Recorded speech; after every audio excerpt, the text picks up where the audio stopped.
Ah, Joe, it feels so good to wake up another great morning in Sickos HQ, the house where we live together. I've just woken up, gotten out of our big bed we share together that's shaped like an Anbernick. It's true. I feel a sense of contentment whenever I wake up because this mortgage is paid for because of the income of 2 podcasts. Yeah.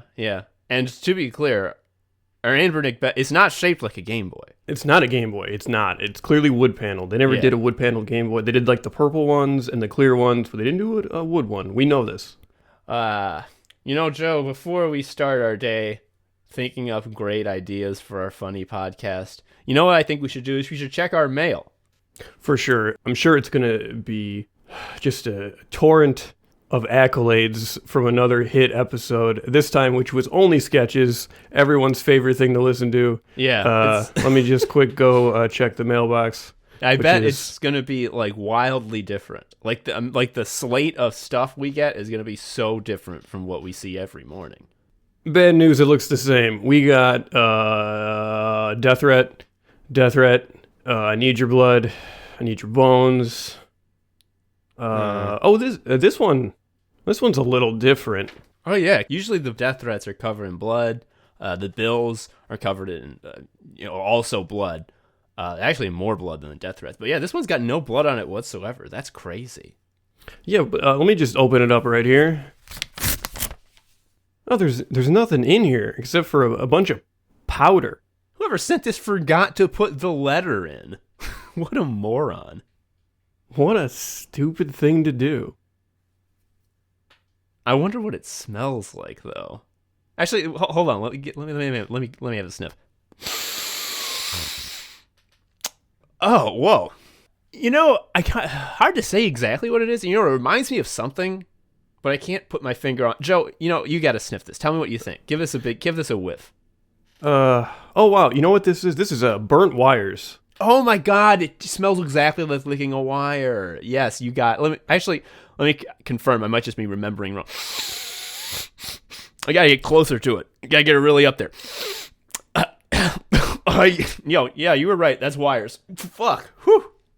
Tom, shit. Wait. This was really reckless. It just occurred to me. Wait, really? Yeah, we could have just done drugs.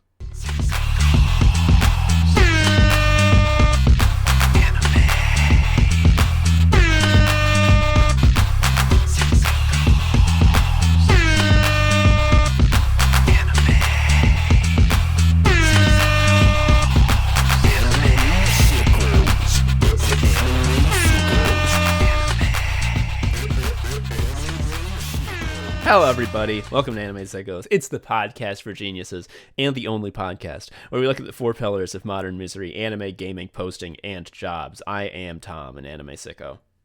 I am Joe, an anime sicko. Joe, after our uncharacteristically actually about anime episode last week, we're actually it feels like we're just working through the pillars one by one because this is going to be a gaming episode. But before we do that, we got to name some new patrons. You know how we do, and the patrons patronize us, and we name them. That's now. That's the agreement. And I don't want to sound full of hubris, but I feel like I got a 4 for 4 on saying the names correctly. I'm calling my shot. I've shot the basketball now. It remains to be seen if it will swish through the net after this, but we'll see. Because you should spin around, though, and not look at the net, so it's very dramatic. And I'm doing that thing where my arms are out in triumph, as though, this shit's easy to me. I do this every day, but I have no idea if it goes in. My pants will not fall down right now. Yeah, everything will... shit will never get bad or fucked up. Our first patron who gave us money, this is Dan L. Dan L. Now, I know I said that right. Partially because I see the person's full name on their email address. I know this guy in real life. He was on the skewer. So I know he doesn't pronounce his name like Don, like with a hard A. It's Dan. It's Dan. So Dan L. Thank you. 25%. Our next, this is going to be Aaron Cooper. Now, this is an easy one. Aaron... E-R-I-N, only really one way to say that. And Cooper, I know about barrels. That's Aaron Cooper. Guaranteed. Thank you. And also 2 for 4. Hell yeah. Next one's going to be Taylor Moore. Taylor Moore, thank you for your patronage and also for having a name that can only be said one way. Thank you. And the last one, this one, I don't know where the provenance of this name comes from, but I do know how to pronounce it. It's Anne Graves, and the reason I'm a little confused is that Anne is A-N, like the article, like what you say instead of when a word has a vowel at the beginning, but it's in front of Graves, Anne Graves. It's a little, frankly, spooky. Yeah, oh my god, do you think they know the big spooky skeleton from before? They might. All right, but that's everyone. That's all of our new patrons. That's everyone who's given us money since last we named them. Joe, did I, in your estimation, did I sink the 3? Yeah. Hell yeah, I love it. If you want to fuck me up by giving me a name that I can't pronounce, you can go to patreon.com/animesickos and give us some money. I try to pronounce them right, but sometimes there's just like multiple ones that it could be, and like there's no way to determine.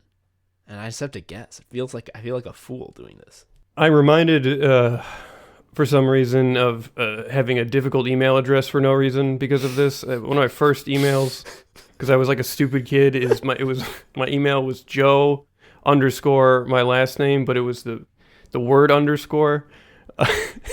Jesus Christ, dude. Yeah, I thought it was funny, but I didn't keep up with it because I remember signing up for Blockbuster Online in store and saying that to the person, and they were like, the look they gave me, that was like, if I killed you right now, I'd be right to do it. Yeah. So I didn't keep that game going. You know, I thought that you were going to talk about your current email, the one that like I use when I email you now, because it is. I'm not going to say it exactly so that people can't like figure it out. It's your name. It's your first and last name spelled normally.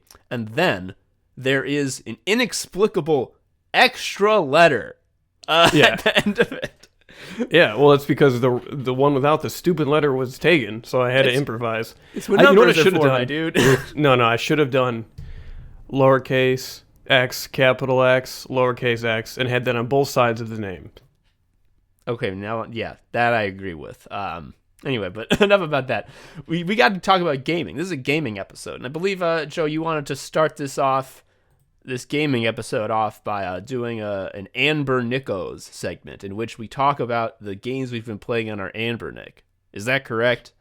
That is correct. Hit me. I've picked up the Crime Boy once again. So, I guess let me start with what made me pick up the Crime Boy again after putting it down for a little bit is, you've said this before, the entire point of like watching any content online or any review is not to learn or like get new opinions. It's just to be like, I already thought that, and this person is telling me I'm right, therefore I'm winning. Yes. That's the point of life and getting information put into your brain. Yeah, and that's why it's important to have critics have sort of an air of gravitas and intellectualism about them, because if some like raving fool is telling me that I'm already right, I'm like, well, who cares what they think? But if an erudite genius is like, anyone who thinks this video game is good is so smart, it's like, oh, fuck, oh my god. Yes. So I found a list online because I wanted to revisit the original Game Boy games. I played a lot of vanilla Game Boy growing up. So I found a list that was like top 100 Game Boy games of all time. Which these lists exist solely so that you can either feel like a genius when you agree with the top 10 or become furious when they're wrong. Yes, and the list was fine. Like everything in there was not a surprise, with the exception of number 1. Number 1 was Donkey Kong. It's just the Donkey Kong Game Boy game. It's sometimes just called Donkey Kong 94. Like it's an annual sports title. But I saw that, and I was like, that's correct. That is correct. And I've known this my whole life, but it's finally clear. And I told you this. I was like, this list is insane because it's right. Like it agrees with me. That's not supposed to happen. And I told you this, and you're like, well, you're stupid because Donkey Kong is the game where Steve Wiebe ruins his life trying to get better at. Yeah, I'm like, okay, Joe, if I know, because I didn't play a lot of the vanilla Game Boy. I didn't have a Game Boy non-color. I had a Game Boy Color near the end of its life that I pretty much only played Pokemon on. I didn't really get any other games for it. And then I got the Game Boy Advance, and that's when I sort of kicked into sicko mode. That's when I got Golden Sun, which, holy moly, what a great game. Anyway, that's not important except to show that the reason I thought that the Donkey Kong Game Boy game was going to be like a dud is that the Game Boy Advance has this huge series of NES ports where they just take these clunky ass NES games, don't change them at all, and like release them for full price on the Game Boy. And I thought they got a good scam. They really have a good gig going. Yeah, which is why I thought that the Donkey Kong Game Boy game, because it is just called Donkey Kong, and the art style for Mario and Donkey Kong like looks old. Like they don't look like they're supposed to. Like Mario looks like weird, and there's no Peach, there's Pauline, and Donkey Kong doesn't look like he's from Donkey Kong Country. He looks like a fucking cartoon ape. This was before they even decided Mario was definitively Italian. Yeah. He was like Serbian. He had a Tesla mustache. Anyway, I thought for sure that it was a port of the arcade game. And I'm like, Joe, I don't know if you know this, but the Donkey Kong arcade game fucking sucks. Like, it's not fun. It's mostly about getting crushed by a spring. It's not good. Yeah. And also, when you played it, eventually, I'm sure you're like, well, I'm correct, because the first 4 levels of this game are the Donkey Kong arcade game. Yep. I played it on your recommendation, and because you were like, no, it's more than that. There's like keys and stuff. And I'm like, there's no keys in Donkey Kong. And yeah, as you say, the first 4 levels exactly the same. The fucking same arcade levels that you know of from history. I did notice right away that like Mario controls so well in this one. Like he is slower and his jumps are shorter than in the Super Mario games, like the main series, which is, in line with the original arcade game. But like he walks faster. The jumps are snappier. You have a lot more control over them. Yes. You're not sort of locked into this awful trajectory that takes forever. And so completing those 4 levels is a fucking snap. It's like autopilot. You don't even have to think. You're just like breezing through. Donkey Kong doesn't have a second to rest before you're up at the top of them, and he has to fucking climb up more ladders. And I'm like, well, this is fun, but in the end, this is just that fucking arcade game again. And also, I'm going to be done in 5 minutes, and then the game's going to be over, and I'm going to tell Joe he was stupid. Joe, what happens after you beat that 4th level? You leave Baby Island, basically, is what happens. They have a really good puzzle platformer now that is not like the arcade game. Every level is essentially a locked door with a cartoonishly big key and a bunch of shit you have to navigate around. It's just a very, very solid puzzle platformer that you do lots of fun stuff with it. Like you have to use the key to like use it as a bridge to walk on spikes. There's enemies you're using to solve puzzles. It completely switches tone from like your expectation of like this arcade game to a really fucking good puzzle platformer that still keeps elements of that arcade game. Like Mario takes fall damage. Like you can't fall forever. Like at there's a certain point he becomes so dizzy and dies on the way down. And there's like different levels of fall damage that are like so fucking smart. Because there's if you fall like just enough to not die, Mario will like sort of twitch on the ground in like cartoonish pain before getting up. And that's sort of funny, but like in a gameplay perspective, like when you're not holding the key, there's only a certain amount of time before it starts flashing and then it returns to its original location. So anytime you're not holding the key, you have to have a plan to get the fucking key back like really quick because it's not very long. And if you are holding the key and you fall too far and you do the twitchy ouchie animation, you drop the key, and by the time you have control of Mario again, you gotta get on that key fucking immediately. You have hardly any time, and there's also like a second, like the next level up of fall damage is Mario doesn't get locked into a twitchy ouchie animation, but he does roll. He does like a landing roll, which if you're trying to jump on a little platform, you will roll off and die, and so you have to make sure you're not jumping from. It's like really, it's good. It's a good game. Yeah, that's also nice visual communication too. Like if you fall and you like he's in twitchy mode, you're like, I am at the limit of non-fatal fall damage here. So that's useful. So that's kind of how you gauge it out. And the thing is, the game isn't flashy. It's just like you get the key into the door and it iterates over that over several worlds. But it's just a joy to play. Yeah, it's so good because they always are adding new mechanics, and the way they do it is every 4 levels it's like a Donkey Kong level where you actually fight Donkey Kong. Every other level is like you can't get to Donkey Kong yet because he's behind some locked doors, but every 4th level you actually confront Donkey Kong, which is one of 2 things. It's either, you know, he's throwing barrels down and you have to pick him up and throw him at him. And we should mention, we've been sort of glossing over this, Mario has the pick shit up mechanic from Mario Brothers 2 in this game. Very satisfying. Yeah, he rarely gets the pick shit up thing back, and he has it here, and it feels great, as you mentioned. So you're either having to get to the top or throw barrels at Donkey Kong when you like catch him. That's also how you deal with enemies. Like you can just jump on them and you pick them up like Mario 2, and so that leaves you the option to throw them against other enemies, murdering them instantly. Because it hits that pressure point that turns off your brain when you throw them against each other. When you beat Donkey Kong, on every 4th level where you beat Donkey Kong, there's a little cutscene of Donkey Kong fleeing with Pauline.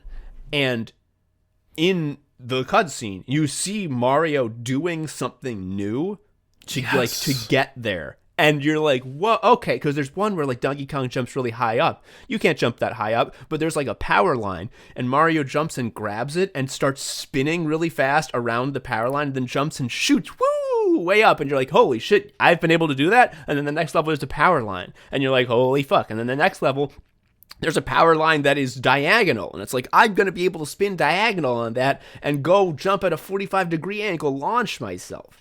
And, like, there's this slow drip of, like, hey, did you know that this was in your moveset? Because, like, that's the thing. Like, Mario's moveset is, rather, movement is limited. Like, in the original arcade game, like, you're not as fast or can jump as high as usual. You can only jump a pixel taller than the barrel in the arcade game. Yeah. You have no verticality. But in this game, like, Mario's got, like, he's got fucking movement, dude. Because if you hold down while you jump, Mario does a handstand when he lands. And then when you jump from a handstand, it's, like, double height. And also you can do a backflip, like, from Mario 64 that does double height. But only if you're running full speed and do a fucking... It's so good. This was made in 94. It's ridiculous. I do love the cartoon logic of, like, getting on your hands to jump higher. Yeah. I mean, and also if Donkey Kong if things are falling on you, if you are handstanded, yeah, you kick them away, right? Yeah, they touch your feet harmlessly. And the feet are the lethal part of the Mario. That's true. That is true. So it would make sense. It's like legit. And also the thing about this game is that there's a nonsense number of levels. There's like 100 levels. It's fucking great. Yeah. So this game also made me look into a game series I was always kind of intrigued by but never played, which was like the Mario versus Donkey Kong series, which was on Game Boy Advance, and then the DS games. And although I haven't dove into them too much, those games have like the DNA ancestor of Donkey Kong 94 because it's just a similar sort of thing. You have the keys. In the Mario versus Donkey Kong one is very strange because there's all these like toys that broke out of the Mario factory that he runs. The story is just very like, it would have been better if there was nothing. It would have been better if there's just like, get the little Marios, man. Yeah. Like you don't have to show me a little business. Yeah. You know what actually this is supposed to reminded me of? I've always sort of had it in my mind like maybe I should play Captain Toad Treasure Tracker. And I think that also is an offshoot of this same DNA, which is this instinct to create a little level, like a tiny little level that's very small, and you can sort of see it all at once and get it in your head very easily. And then the entire game is just like, you need to get here, and that's going to be really hard. Like, you have to, and it's all just, it's so fun to like make a guy move around in a game. And this whole game is just like, make the guy move around right. Here's a little puzzle. Can you figure out it's like doing a crossword puzzle, but you get to make Mario move around. Your observation there kind of makes me feel like a pair of hypocrites a little bit, because we talk about how games are good when like they let you get nutty, like they like let you just really stretch it out. But like the appeal of the Mario versus Donkey Kong games and Donkey Kong 94 is that like Mario can jump, but do it responsibly. Dude, you can get nutty though, because there's definitely times where it feels like if you can backflip well enough, you're like consistent enough with when you can hit the backflip, because I think the backflip is even taller than it goes even higher than the handstand jump. If you are reliable with when you can trigger that, you can fucking like rip some levels up. Like there are definitely levels where there are these pickups that you allow you to like build platforms and ladders that only show up for a certain amount of time, and you can see that there's like 4 pickups in a row, and it's like, okay, I see what the game wants me to do, but you can get nutty with your backflips and like skip half of them and like only use half the pickups and rush through the level in a blaze.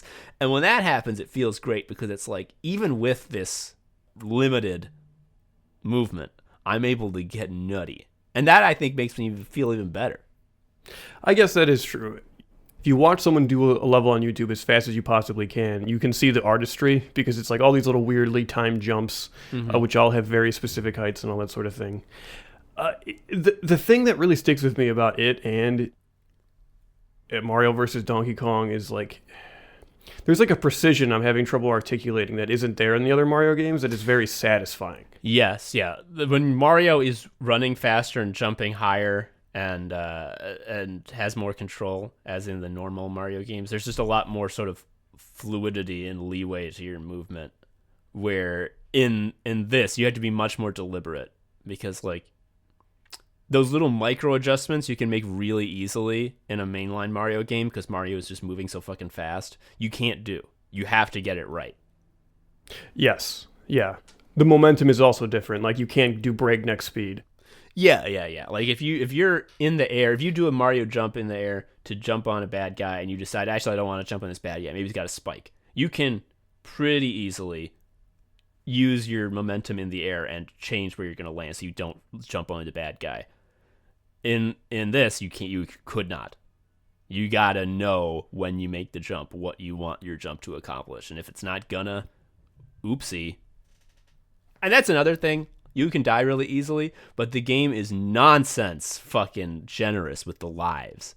I got up to 99 lives like real quick, and it was never an issue to like die. Yeah, you're not gonna get a game over screen the way you would for something explicitly arcadey. Yeah. It's like really good. Like, that's the thing. I sort of am wary to try the original Game Boy's catalog, because, I have no background with it, like nostalgia for it.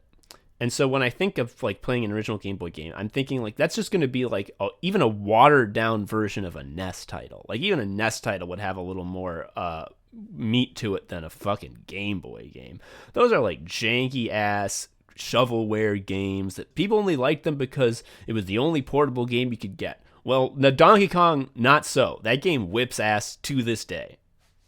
Yes. I also am genuinely impressed by the regular Game Boy ports of Donkey Kong Country. Like, obviously I'm going to play Donkey Kong Country for the Super Nintendo, but like as like an act of putting that game on the Game Boy, technically, and like it's the game. It is impressive. Yeah. And like that's what an emulator is useful for. You're like, let's see how they made this fit onto this older system. But if I want to actually experience all of the banana collecting glory, I'm going to probably do the Super Nintendo one. Yeah.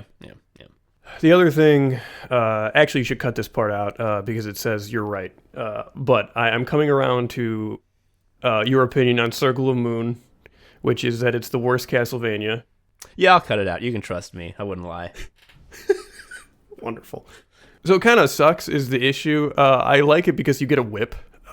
All the big Castlevanias, the Symphony of the Nights, you have different weapons all the time, and you're always equipping stuff. All the post Symphony of the Night games are all nuts about having inventory that you're constantly and like multiple move sets for your weapons. Yeah. Which the fact that you only have a whip is actually kind of nice because you're constantly switching out weapons all the time, and not like in a useful way in the later ones. It's just like, what is this, a fork? Is this better? And there's like, at least for me, my playstyle, there's not a lot of like thought put into it. It's like, is the number bigger? Fine, I'll make it work. Like, oh, the moveset is different and it's a smaller hitbox. Don't care, number's bigger. I'll make it work. So in this one, you have a whip. You're a guy with a whip. You have the vampire killer, and you get the secondary weapons, which spend hearts. Those are your axes, your holy / Santa waters, all that shit. And the thing is, it also has this card system, which is a betrayal to me, because if you put cards in a game, they should be fun and good. You should build a deck with them. Yes, you don't build a deck with these. What you do is you pick 2 cards to activate together, which is not as satisfying because half the combinations are quite bad. Yeah. And also, the way you get cards is they are randomly dropped from specific enemies, the rate of which is nonsense low. Are the card drops based on like what enemies drop what? Because when I got them, they didn't seem like elementally relevant to the shit that gave me them. Dude, I have no idea, because I was playing Circle of the Moon, I got about halfway through, and I'm just like, you know what? Fuck this. And all Castlevanias are good. Just in the mere fact of being a guy in Halloween, in fucking Spirit Halloween, killing people with whips is very fun. And that's what Castlevania has at the worst of times. Circle of the Moon just is, I don't know. You know what it is? It was the first Game Boy Advance Castlevania, and it had that same thing that I thought all Game Boy games had, where it's like, this is some crap, and people are just looking at it with rose-colored glasses because it's the only portable one that there is. I think that was the case. It was the first Castlevania that had like good graphics and like wasn't rinky-dink that you could take on the go. And then they made Aria of Sorrow, which makes Circle of the Moon look like a pile of shit. One thing I'd also like to point out is on the original Game Boy Advance, Circle of the Moon was so dark. You had to be directly under a spotlight to like see these backgrounds. And in fact, playing it on the Crime Boy is nice because one, it's backlit, and I'm actually like, oh, there's some really nice sprite work in the background that I never noticed before because the game is very dark, and the original Game Boy had no backlight. The Game Boy Advance, I mean. You said something on Twitter where you're like, I'm playing Circle of the Moon. This is the best Castlevania. And I was like, I like DM'd you like, Joe, are you being held against your will? Are you like, is something wrong? Do I need to call protective services?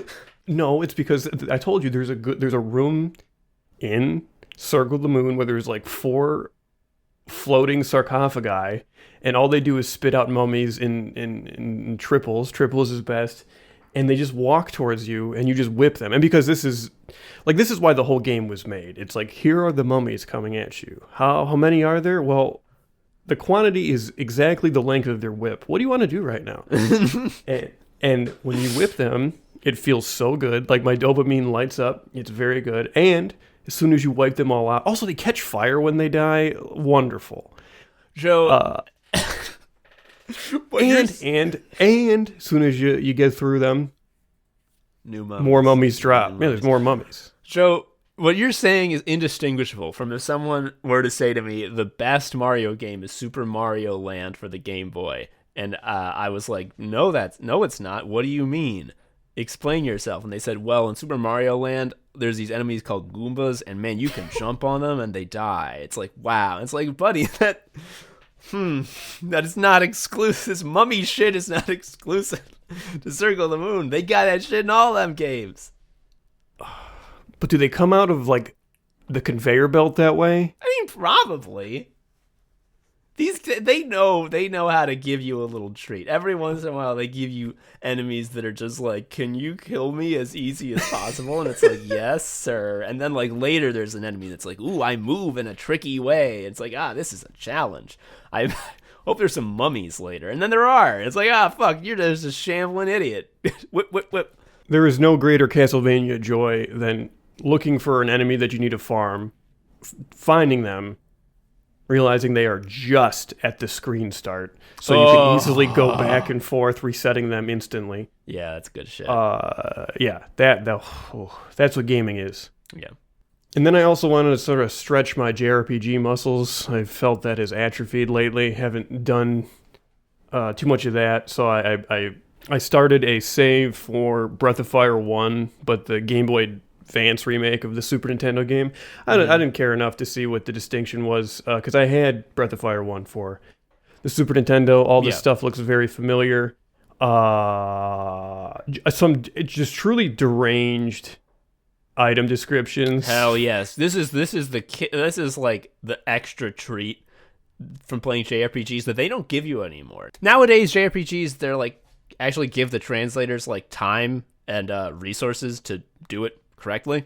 They didn't used to do that, and so a very special treat from the JRPG experiences no longer exists. You have to go retro to get this. They have the 5-letter limit, or maybe the 6-letter limit that Final Fantasy VI has. So there's crazy abbreviations, like Marble 1, Marble 2, Marble 3, just things that do not... Okay, what's that? What is Marble 1?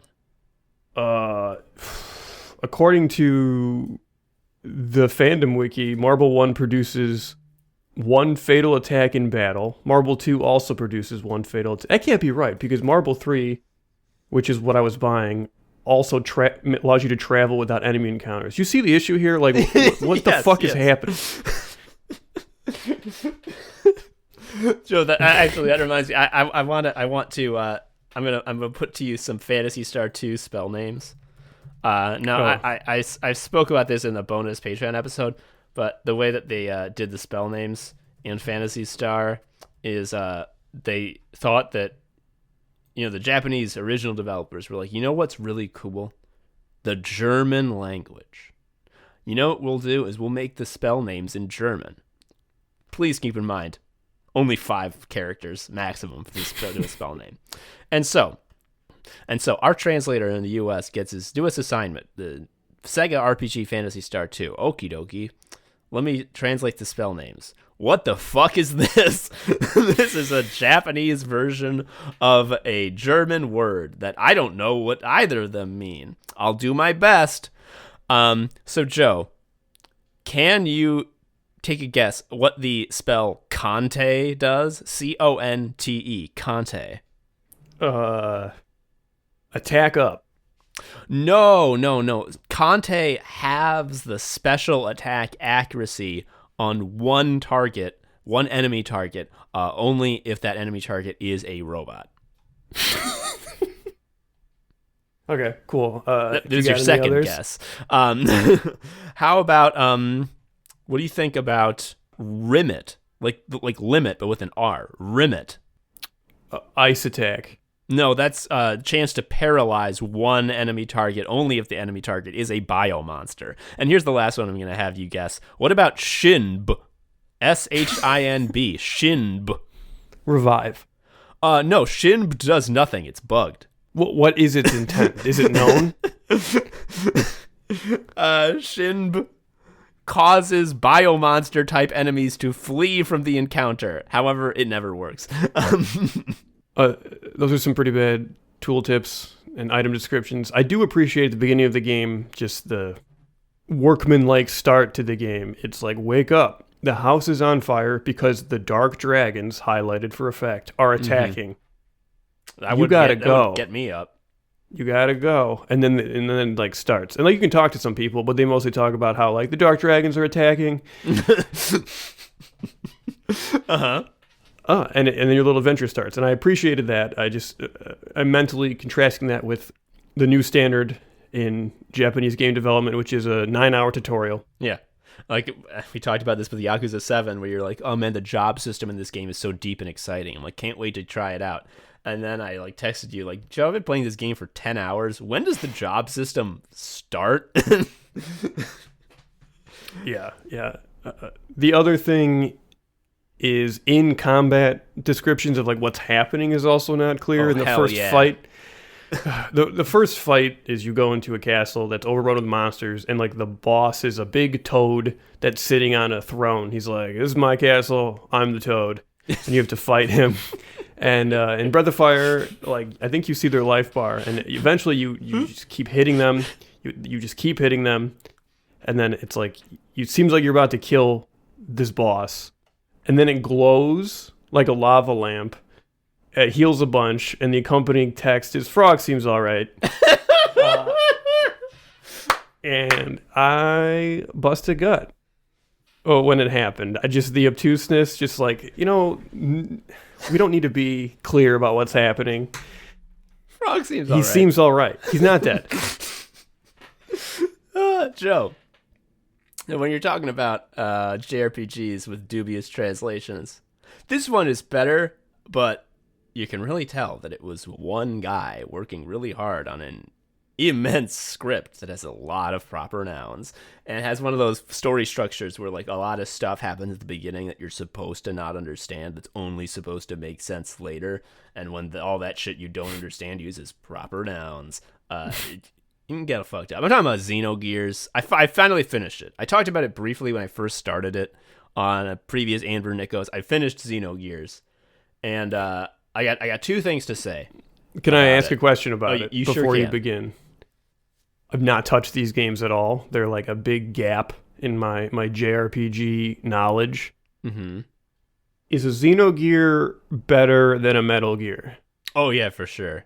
Yeah, Xenogear, the actual Xenogear could like rinse any Metal Gear instantly. It would take no trouble. So a Metal Gear is basically a railgun with human legs that shoots a nuclear railgun. So I'm guessing a Xenogear is probably like that, but it has two guns. A Xenogear is just a big Robo-Man that you get. It's cool looking. It's a Zord from Power Rangers is what it is. So it's huge. It's big. It's huge. It's big. It's shaped like a guy. Here's the two things I have to say about Xenogears. First of all, it has all the ingredients to be the best game of all time.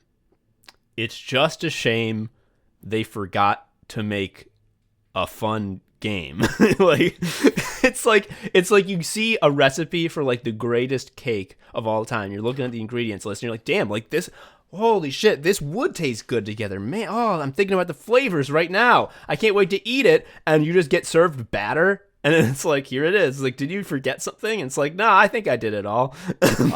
I'm pretty sure this happened on Bake Off when someone just forgot to turn on the oven. Yo, that's okay. That person was developing Xenogears. Now I know the real reason is that like they ran out of money and time, and Square was just like, yeah, you release the game now, or you're never releasing it ever, or you'll never see your family again. Yeah. So what happens?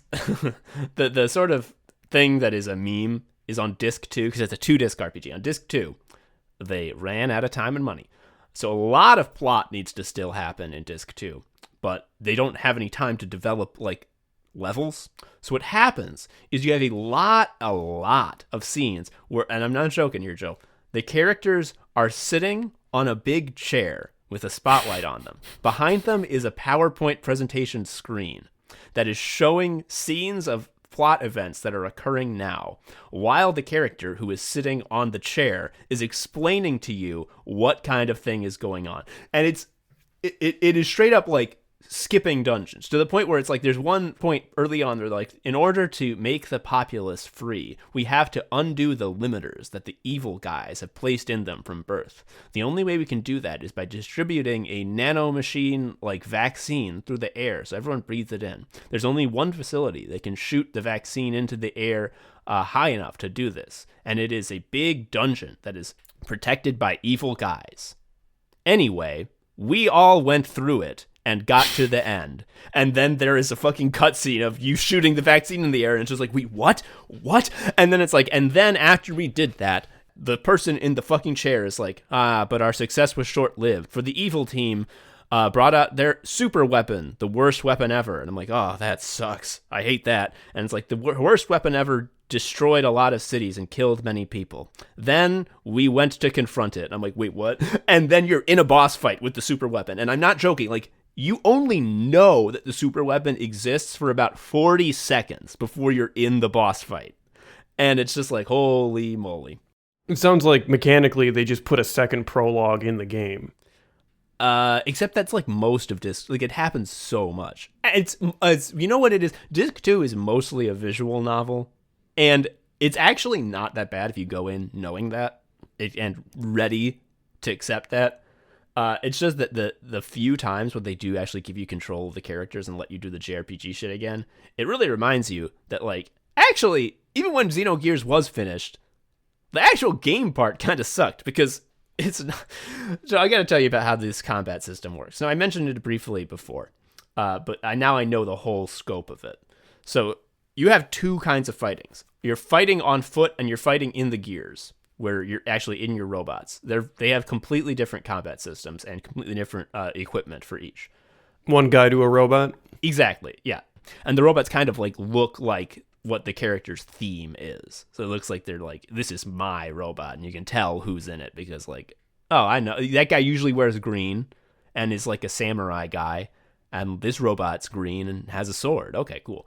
And the way the fucking combat on foot works is there shouldn't fucking be combat on foot in this game because the only thing that matters are the gears, the robots, and your stats do not affect the robots at all. So you can level up to a level 1,000,000 on foot. Irrelevant. Most of the bosses are gears only. So the fact that you have fucking punchy fights is pointless. And so I mentioned that, like, when you get to do your attack, you have action points you can spend on, like, strong, medium, and weak attacks. And, you know, the weak attacks cost fewer points. You can do them more. And the thing is, Joe, you eventually unlock death blows, which are specific combinations of the strong, medium, and weak attacks that when you do them, you do a special animation, a cool named move that does more damage than if you were just doing those attacks that are in the combo by themselves. Sounds pretty cool, right? Well, here's the thing. The way that you unlock them is you have to do the combination without triggering the death blow like a bunch of times. So if you want to get the death blow that is, you know, weak attack, medium attack, strong attack, you have to do weak, medium, strong, weak, medium, strong, weak, medium, strong, over and over and over, with it doing baby damage because it's not triggering a death blow like so many times. And the whole time you're doing that, you have to knowingly not do all of the death blows that you have unlocked that you know could end the fight a lot sooner because they do way more damage, but you have to do the same thing. You have to do baby attacks over and over, and you finally unlock it, and you're like, great, yes, I've done it. But you can't use that new death blow, Joe, because you got to unlock the next one, because the next level, everyone's stronger, and that death blow you just unlocked is not good enough. You need the better one. And so you just constantly, it's taking fucking forever. Every time you have someone do an attack, you have to, like, remember to put in the buttons correctly, which is, I mean, when I'm playing a JRPG and I'm fighting, I want it to be like I'm eating applesauce through a straw. I don't want to have to think. And it's taking fucking forever, and it sucks ass. And Joe, here's something. There's a dungeon where the enemies that are coming at you are exclusively, like, security robots. And I want to tell you about how these guys work. You got your punchy attacks that I've been talking about with the death blows, which are the special combos. Yeah, but you also have spells, just like a normal JRPG. Obviously, there's defense, and then there's magic defense. You know how it works. These security robots, when they show up, every single attack does 1 damage to them. Now, you might be thinking maybe they're like metal slimes and they only have like 6 HP. You just have to hit them 6 times with any attack. No, they have normal HP at like 500. What happens is, when they do their first attack, it will always be to raise their defense in one of the 2 defenses and lower it in the other. So if it raises its magic defense up, its normal defense goes down, which means you got to punch it to win. Yeah, it makes sense, right? Here's the thing. They're slower than all your characters, like significantly. So every time you get in one of these encounters, you have a full round of turns where you're doing 1 damage guaranteed. And then you have to wait for them to do their special switch. And then only on the second round can you actually hit them. This means that every single fucking encounter takes roughly 3 times longer than it needs to. And rest assured, the encounter rate is ridiculous. It made me go nuts. It's just like, are they the only enemy? In that level, yes. Yeah. Uh-huh. And like there are so many gimmick enemies. Like the actual times when you get to be on foot and like do a JRPG dungeon are so rare, and when those situations do come up, it's so often the enemies are gimmick enemies. It's not just a normal like JRPG grind where it's like, here's a bad guy, can you do damage to him? There's always like some gimmick to it. Like it doesn't attack the first 5 turns, but then it becomes freed on turn 5, and all the damage you've done up to then gets done in one go to one of your party members, probably killing them in one hit. So you better make sure you do enough damage to kill them in 5 turns, unless you don't think you can, in which case you should wait for 5 turns. And it's just like, can one of them be normal, please? And then all this shit, again, is talking about the on-foot combat, which, again, I gotta mention, is fucking irrelevant to the game, because the whole point is fighting in your gears, which is, and here's the thing about this game, it's fucking so easy.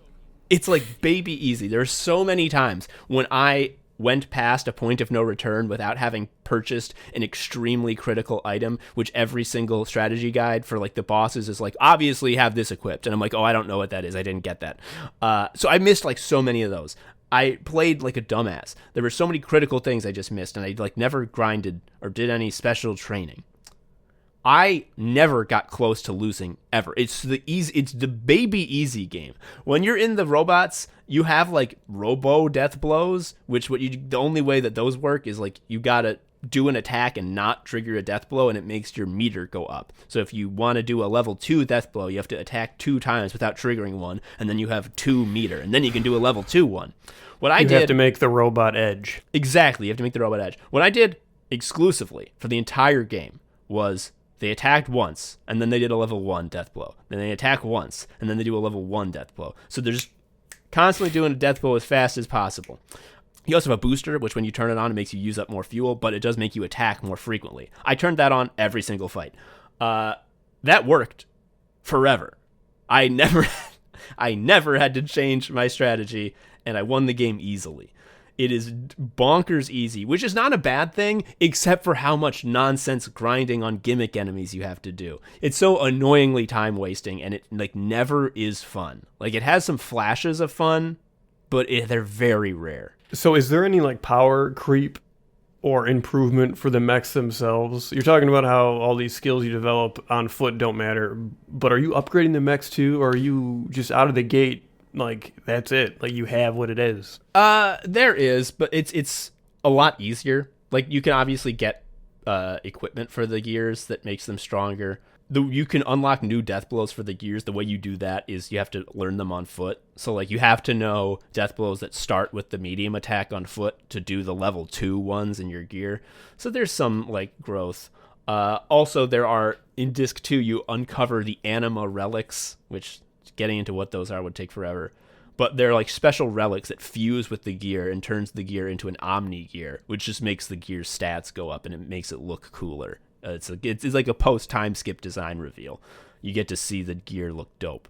And then, of course, your main guy, he's like a very important person who is reincarnated throughout history. And his gear turns into the Xenogears, which is just like dumbass broken. Like it absolutely makes the game a roll because his gear is just perfect and constantly kicks ass and can do like 10,000 damage every turn very easily.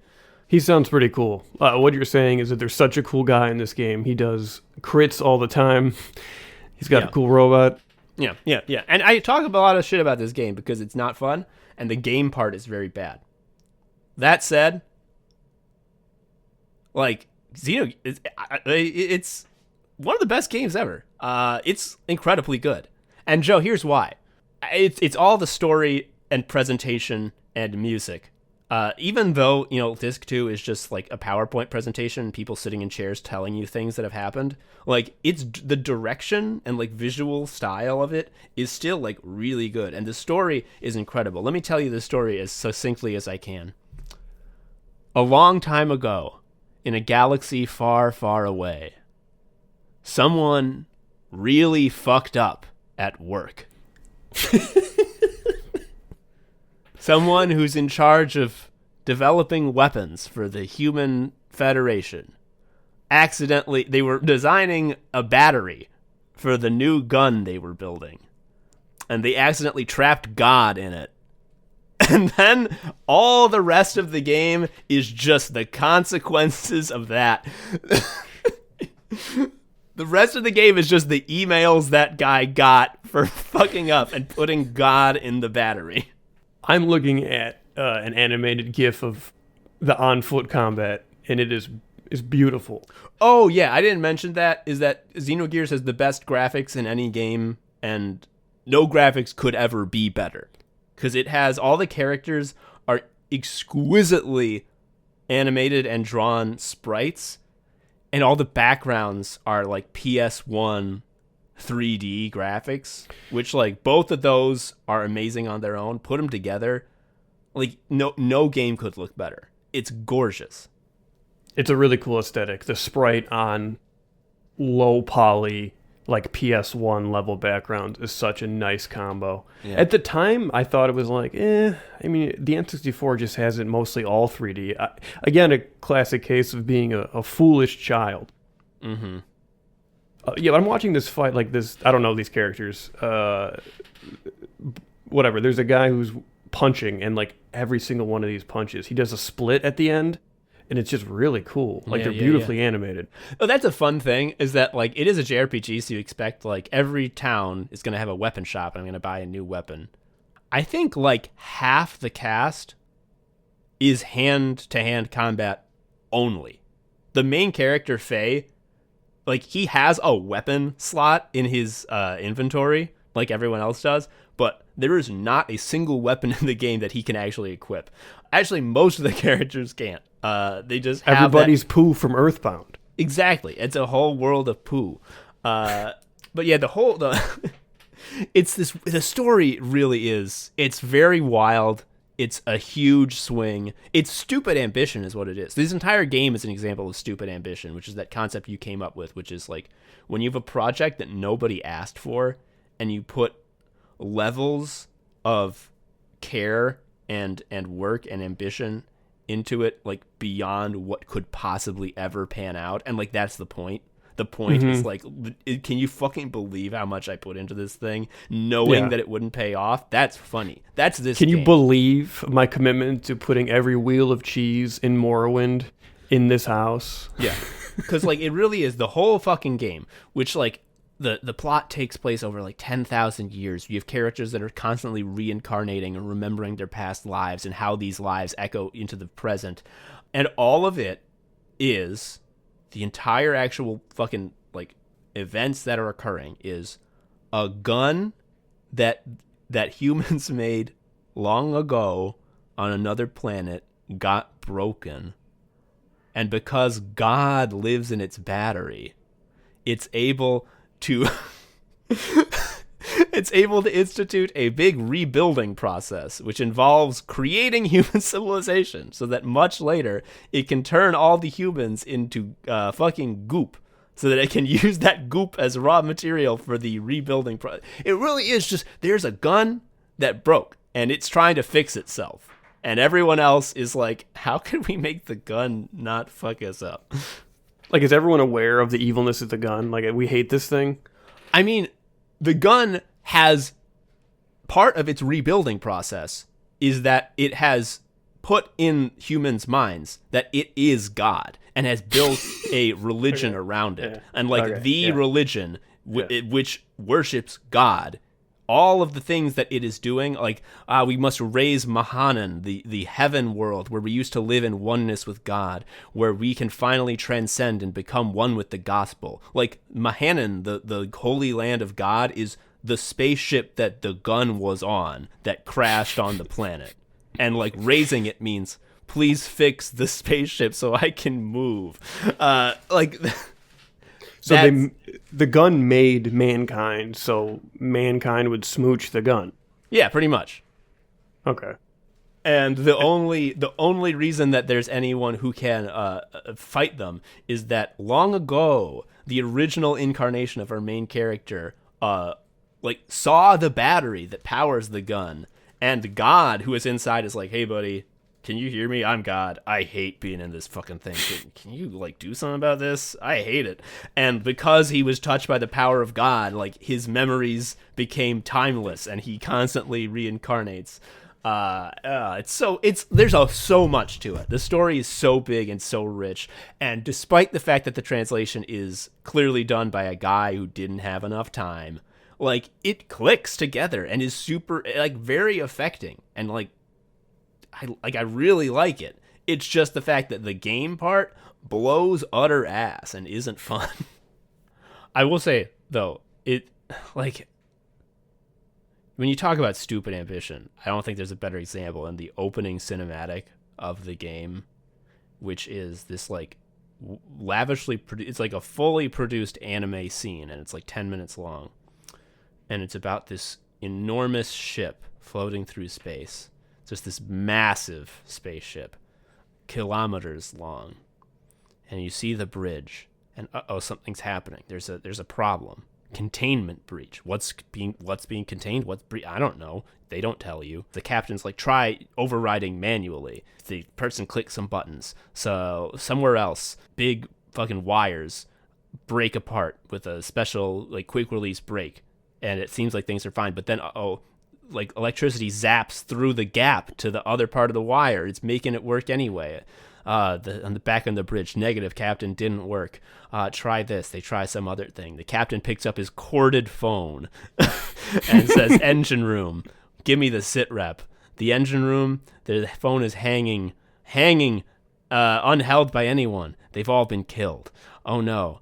You have to evacuate the ship. Everyone to escape pods. They go to their escape pods, but the ship activates its automated weapons grid and shoots all the escape pods. Everyone's dying. The screen goes black, and every single screen in the bridge starts to repeat the same line of text, "You shall be as gods," over and over.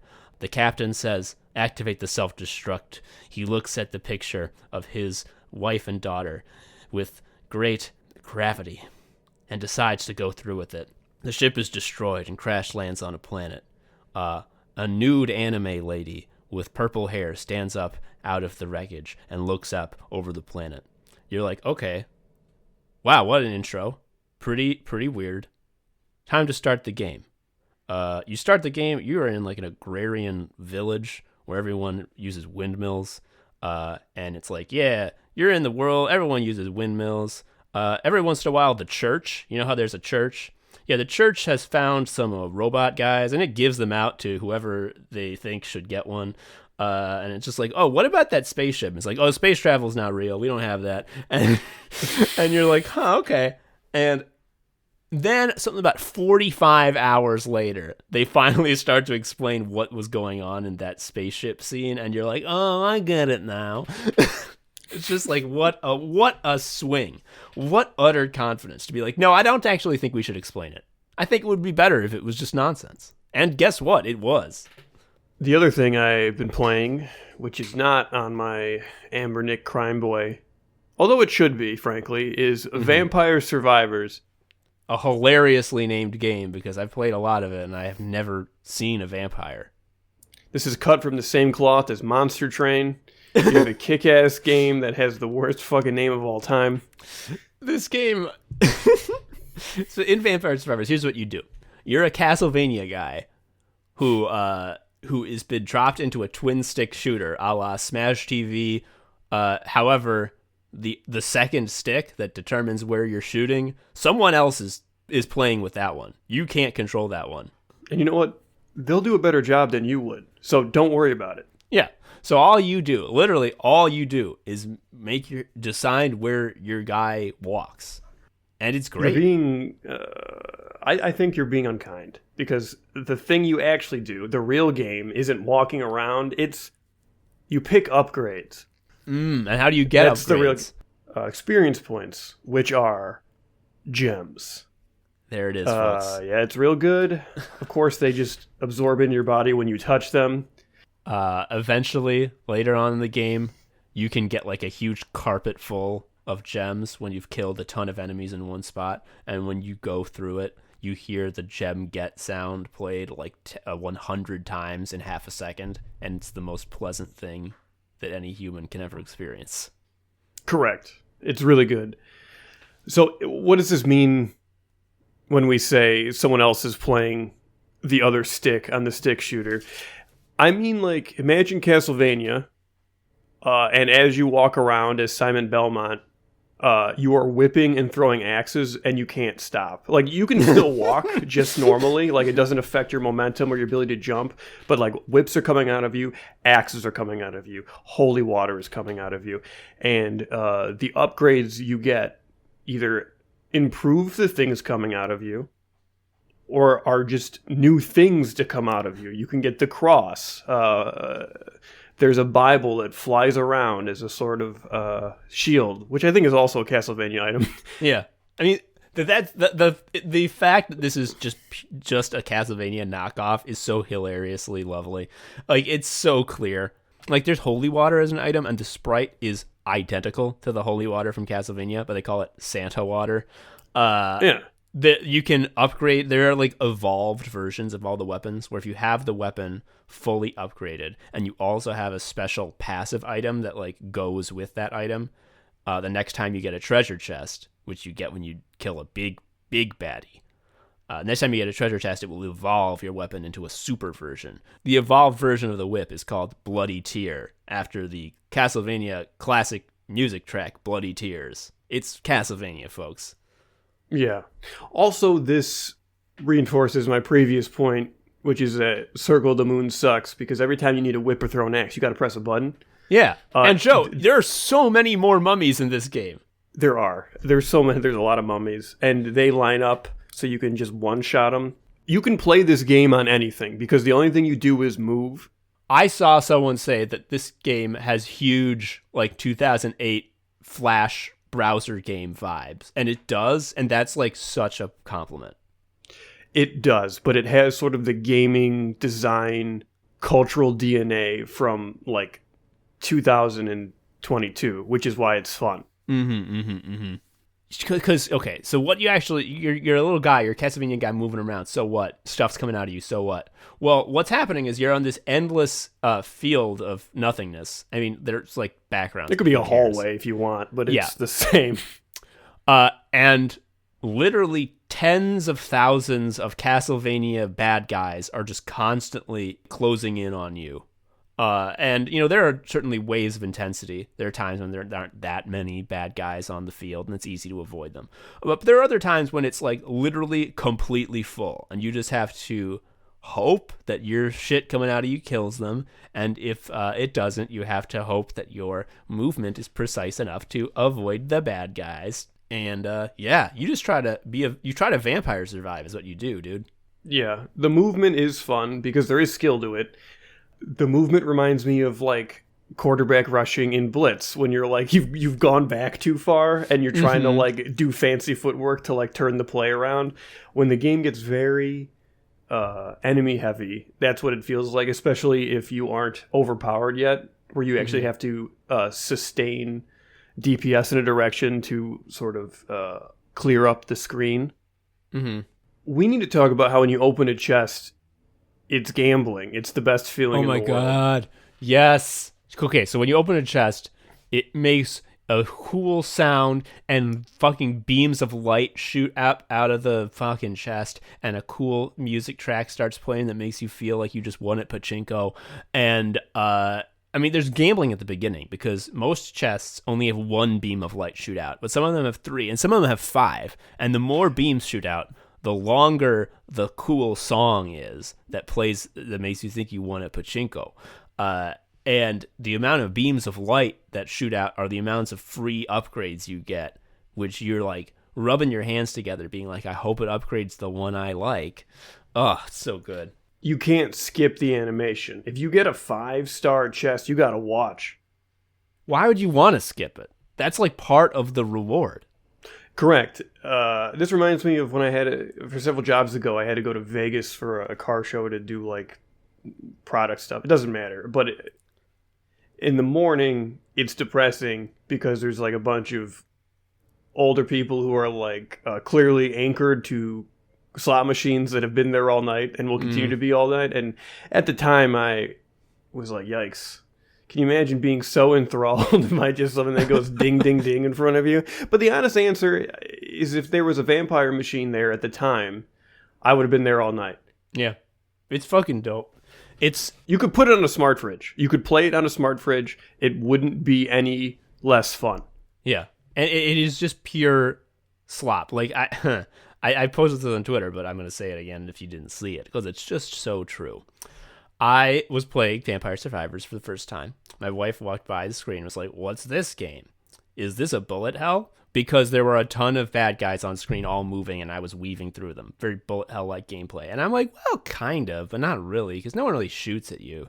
And I sort of described what it was. Like, there are these hordes of enemies coming at you. You kill them with your automatic attacks and pick up their gems. Part of the challenge is, like, how do you collect the gems when other bad guys walk on top of them as soon as you kill the original bad guys? And so, like, how do you do you leave the gems and come back from later, and et cetera, et cetera. And she was just like, oh, I get it. It's Cookie Clicker. And that's when that's all fell into place. I'm like, oh, this is just purest slop. It's like, hey, what do you like? Killing bad guys? Okay, here's a jillion of them. Don't worry about attacking. We got that for you. What else do you like? Upgrading? Okay, you upgrade constantly. What else do you like? Getting gems? Okay, that's how you upgrade. Anyway, that's the whole game. Bye-bye. The main value add here over Cookie Clicker is constantly being asked to pick one of 3 upgrades. That is a very important detail.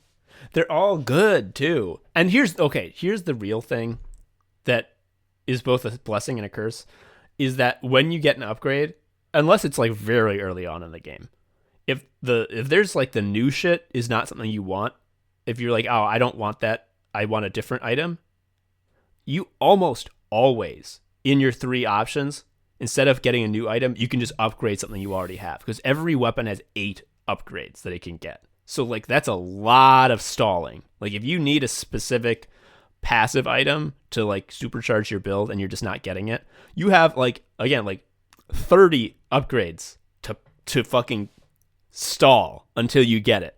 It really allows you to build exactly how you want, which is a curse because, when you finally do get like a Mondo DPS build that is going insane and killing everyone, and you're getting to the very end of the run, because the run at 30 minutes, the Grim Reaper comes and kills you in one hit every time.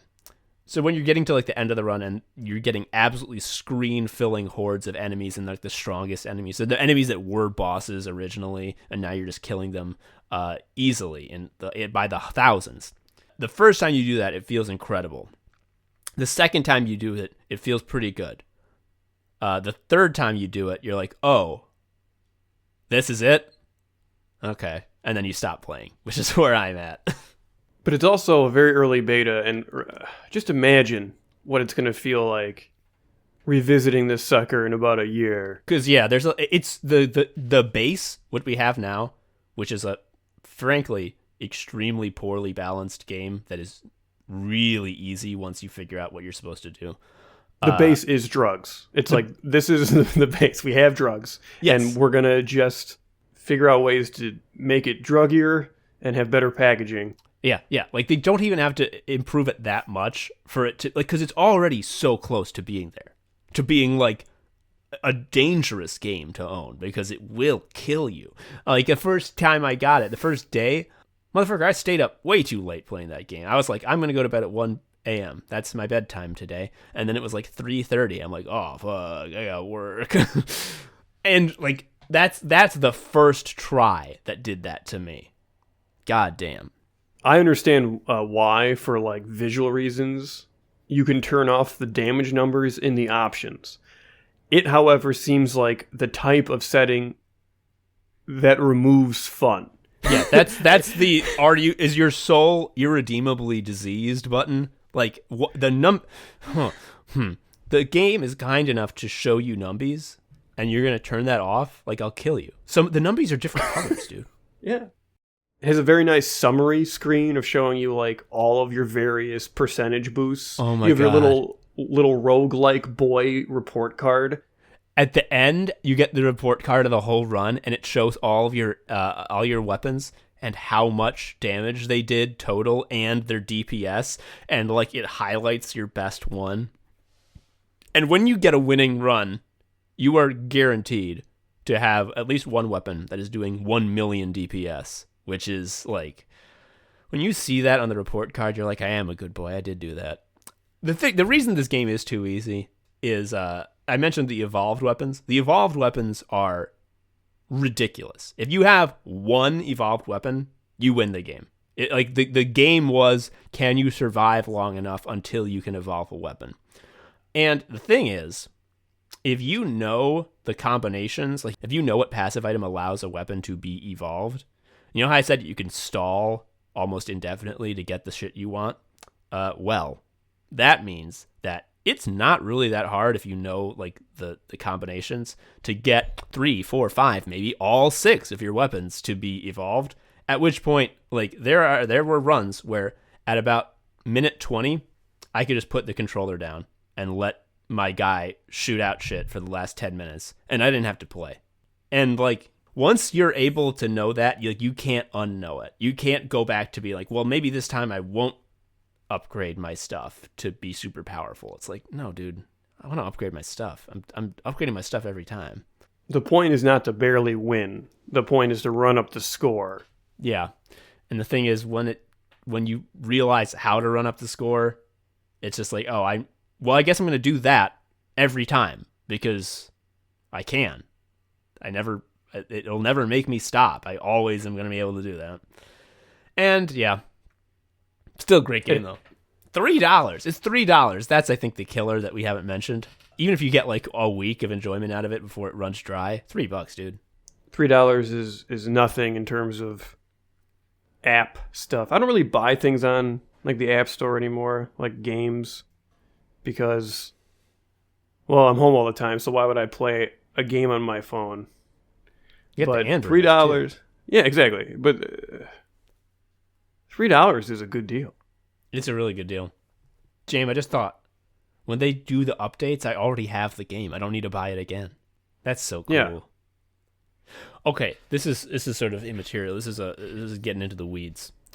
What is your opinion on garlic? Because my thought on garlic, the weapon in the Vampire Survivors, what it does is it just makes there be a stinky aura around you that does damage to anyone in it. So it's sort of like a self-defense weapon because it's locked to being right around your actual character. Your body becomes AoE. Exactly. So a lot of people really love garlic. They love to get garlic as early as possible. Garlic. Because in the main sort of map, the early game enemy are these little bats that swarm you. And even level 1 garlic kills them instantly.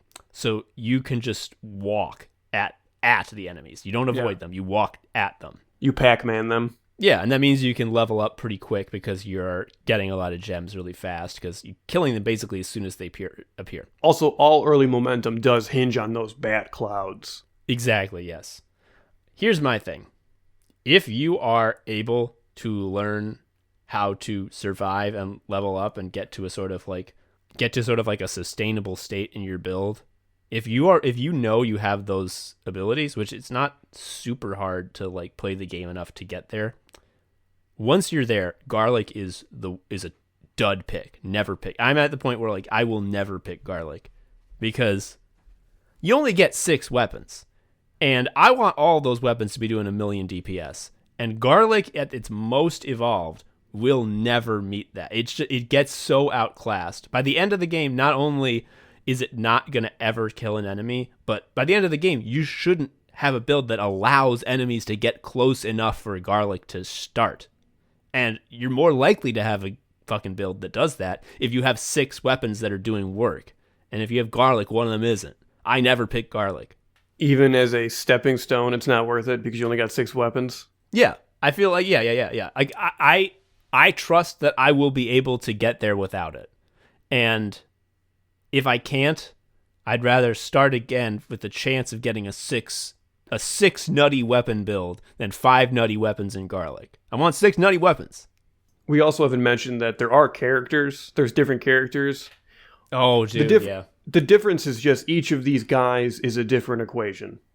That's all it is. It's your little items fit into a different math model slightly with each of these people. I like the guy who, anytime he has projectiles, he would throw one more. Mm-hmm. Well, here's the thing, Joe. And this is another reason the game doesn't have a lot of staying power for me.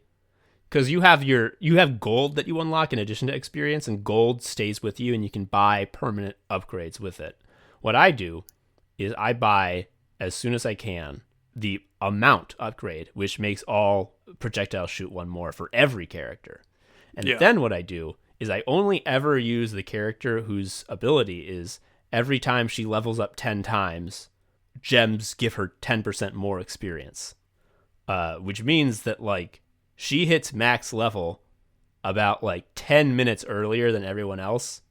And in that process is getting upgrades a lot faster than everyone else. So she gets to go nutty extremely early into the run. She is a win more character. Every time you're doing well, you're rewarded with, well, now you're doing even better.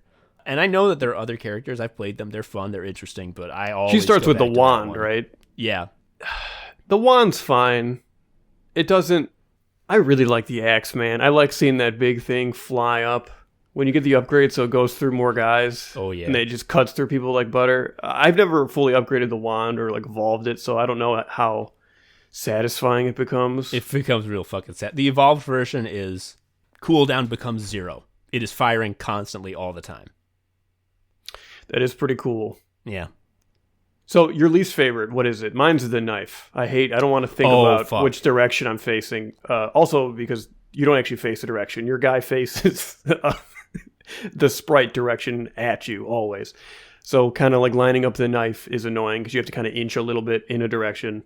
Also, the game, generally speaking, is walking away from hordes of guys. Yeah, I talked shit about Garlic. That's just because I don't agree with the always pick Garlic. Garlic is great mindset. I will pick Garlic over the knife 100 times out of 100. It is. The knife sucks shit. Yeah, you're the only time you ever move is to run away from enemies. And when you run away, the knife, which fires in the direction you're facing, is like, you're facing away. I'll shoot there. And it's like, no, dumbass. That's the one instance where the guy who's playing the second stick on the twin stick shooter is really making a big dumbass mistake. He's looking at his phone. Yo, you actually know why? You know why I'm so anti-garlic? It's because the wand serves that same function, which is its self-defense, because it always shoots at the closest enemy. So you can walk towards the bats like the garlic. It's just a little bit slower, because you have to wait for the cooldown so that it shoots again.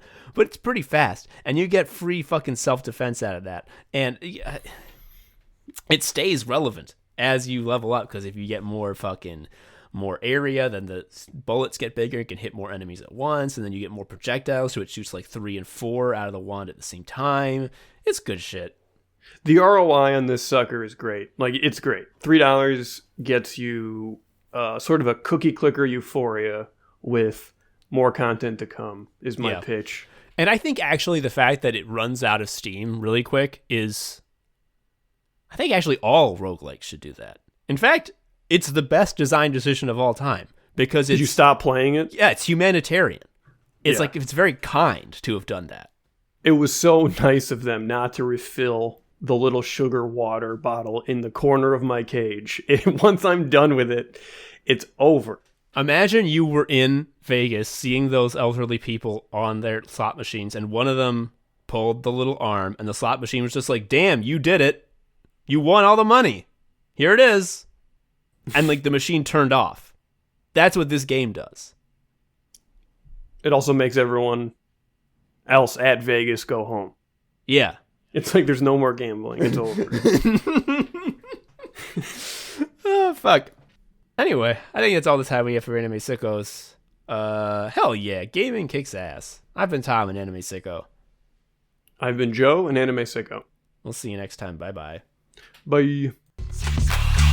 thank you for listening to Anime Sickos. I've been Tom, a sicko. You can follow me on Twitter at TomHarrison19. Joe is also a sicko. You can follow him on Twitter at ShariaUncle. You can follow Anime Sickos on Twitter at Anime Sickos, or email us at animesickos@gmail.com. Please leave us a review or something. I don't know.